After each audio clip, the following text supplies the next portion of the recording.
Président. Je vous remercie. Oui.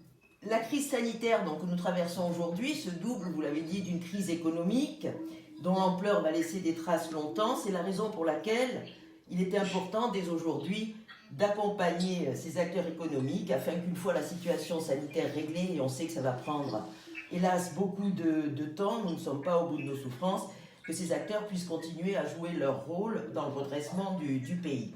Et les mesures nationales doivent être bien sûr complétées par des dispositions qui sont prises par les collectivités locales parce qu'elles sont mieux à même d'apporter des réponses précises en fonction... Votre micro, parce qu'on a du mal à entendre Dominique.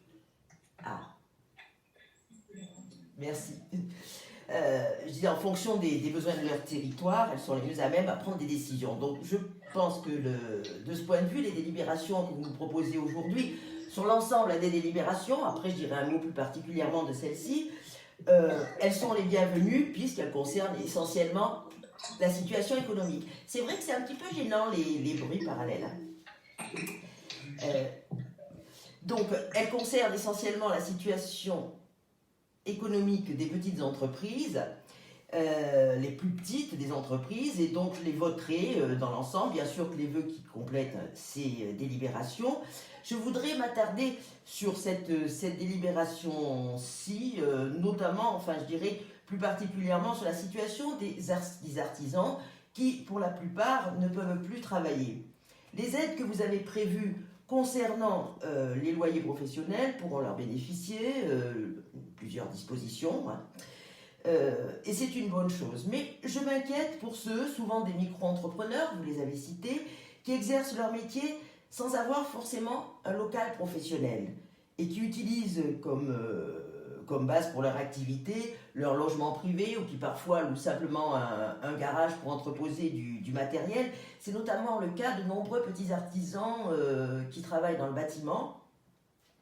Au-delà des mesures nationales, je me pose la question de savoir comment nous pourrions les aider. Et j'avoue, je n'ai pas de réponse, hein, mais si on pouvait réfléchir dessus, les aider à passer ce cap qui est très difficile pour eux, surtout quand il n'y a pas un autre salaire dans le foyer. Alors après, c'est une question que je vous pose par rapport à notre ordre du jour. J'aurais envie de parler d'un sujet qui n'est pas directement lié à cet ordre du jour, mais qui concerne bien entendu la crise actuelle, et je ne sais pas à quel moment je pourrais éventuellement l'exprimer.